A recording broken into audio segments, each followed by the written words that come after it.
ये हिस्टोरिकली अपने सबसे निचले स्तर पे है। अब इससे पहले ऐसा कभी नहीं हुआ कि जो इंडियन रुपीज़ है वो $1 में 90.11 पे पहुंच जाए। 5 रीजंस ऑफ वीक करेंसी।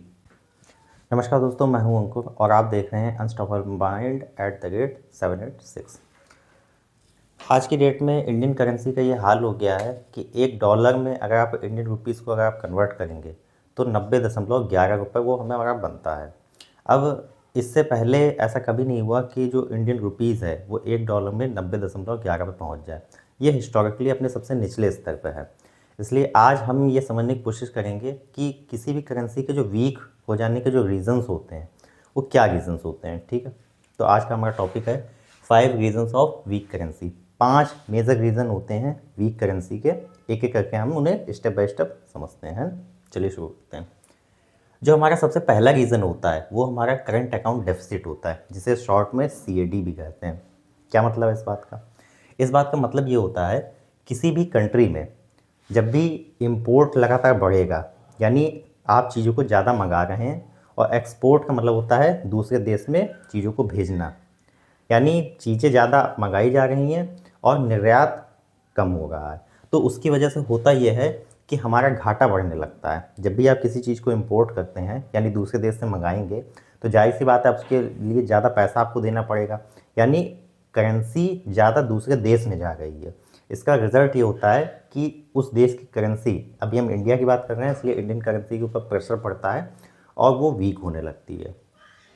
इसको आप इस तरीके से भी समझिए कि इंटरनेशनल मार्केट में जो ज़्यादातर ट्रेड्स होते हैं वो डॉलर में होते हैं, और जब भी हमें डील करनी पड़ती है इंटरनेशनल मार्केट में तो वो डॉलर में करनी पड़ती है, जिस वजह से क्या है हमारे पास डॉलर की कमी होती है और करेंसी वीक होती है हमारी। तो इम्पोर्ट के बहुत ज़्यादा बढ़ जाने से और एक्सपोर्ट के कम होने से जो है करेंसी वीक होती है। हमारा प्राइमरी रीज़न है, हमारा पहला रीज़न है। ठीक है, सेकेंड रीज़न हमारा वो ये होता है कि withdraw money of FIIs। FIIs का मतलब होता है फॉरेन इंस्टीट्यूशनल इन्वेस्टर, यानी वो इन्वेस्टर, यानी वो जो निवेशक जो बाहरी हैं, विदेशी हैं, जब वो भारत से अपना पैसा लगातार निकालना शुरू कर देते हैं तो क्या होता है कि जो करेंसी है हमारी इंडियन, उसके ऊपर प्रेशर पड़ता है और वो नीचे की तरफ जाने लगती है। नीचे की तरफ जाने का मतलब ये है यानी वहाँ पे उसका दाम बढ़ने लगता है, करेंसी वीक हो रही है ना? समझ में आ रही है आपको बात? और इसके बहुत सारे रीज़न हो सकते हैं कि कोई भी इन्वेस्टर बड़ी संख्या में जब पैसा निकालते हैं तो वो क्यों निकाल रहे हैं। हो सकता है वहाँ पे वॉर हो, या हो सकता है अनस्टेबिलिटी हो, या उन्हें ऐसा लग रहा है कि अभी वहाँ पे जो है बाज़ार जो है बढ़ने के ठीक संकेत नहीं है, किसी दूसरी जगह पे बाज़ार अच्छे हैं। ये एक रीज़न भी होता है कि करेंसी जब इंडिया से आउटफ्लो होता है, करेंसी बाहर निकलती है, तो फिर वहाँ पर करेंसी वीक हो जाती है उस देश की जहाँ पर उसको निकाला जा रहा है ना? तो दूसरा रीज़न तो हमारा ये हो गया। तीसरा रीज़न हमारा फेडरल रिज़र्व का इंटरेस्ट रेट है। अच्छा, फेडरल रिज़र्व इंटरेस्ट रेट कभी भी पूरी दुनिया में जब बढ़ेंगे तो भी हम, क्योंकि इंडिया की बात कर रहे हैं, तो इंडिया में जो है रुपी जो है वो वीक होगा। हम हों चाहे आप हों, चाहे विदेशी नागरिक हो या कोई भी व्यक्ति हो, आप कहीं भी ऐसी जगह अपना पैसा नहीं लगाएंगे जहाँ पर जो है अनस्टेबिलिटी हो, वॉर टाइप सिचुएशन बन रही हो। आप ज़्यादा सेफ़ जगह ढूंढते हैं, आपकी मेहनत का पैसा है इसलिए आप सेफ़ जगह ढूंढते हैं कि आपके पैसे पे ठीक ठाक इंटरेस्ट रेट मिले और आपका पैसा सेफ़ रहे, आपका पैसा ठीक से ग्रो हो, है ना? तो इसलिए भी यहाँ पर जो है जब फेडरल रिज़र्व के जो इंटरेस्ट रेट बढ़ेंगे तो जो है करेंसी के ऊपर प्रेशर पड़ता है। ये हमारा तीसरा रीज़न है ना?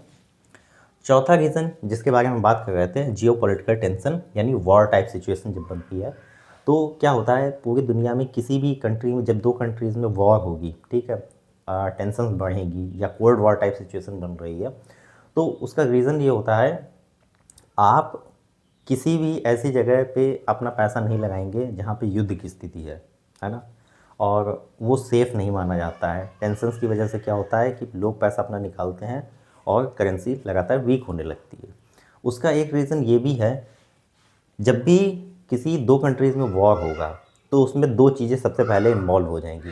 पहला, मनी इन्वॉल्व होगी क्योंकि आपको बहुत ज़्यादा वेपन्स की ज़रूरत पड़ती है, ठीक है, और दूसरा ऑयल प्राइसेस हाइक कर जाते हैं। ऑयल प्राइसेस इसलिए हाइक कर जाते हैं क्योंकि आपके चाहे टैंक्स हो या कोई भी चीज़ हो, ठीक है, तो उनके ऊपर भी प्रेशर पड़ता है, ठीक है, जिसकी वजह से आपका इम्पोर्ट फिर अगेन आपका पहली चीज़ से रिलेट करता है कि आपका इंपोर्ट बढ़ेगा और मनी का आउटफ्लो होगा, दूसरे देश में जा रहा है क्योंकि आपको वेपन्स की नीड है और करेंसी के ऊपर आपके प्रेशर पड़ता है और आपकी जो इंडियन करेंसी है वो वीक होने लगती है।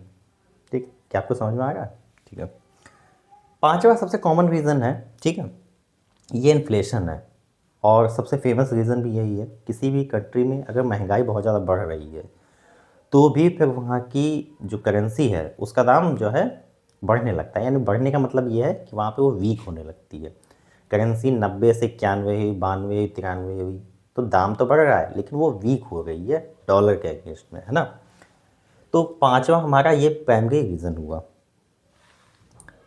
आई होप आपको ये वीडियो अच्छा लगा होगा। एक बार आप कमेंट जरूर करिएगा। अगर आप हमारे चैनल से नहीं जुड़े हैं तो इसे फॉलो कर लीजिए। तब तक के लिए सेफ रहिए, सुरक्षित रहिए। मिलते हैं जल्द एक नेक्स्ट वीडियो में। जय हिंद, जय भारत साथियों।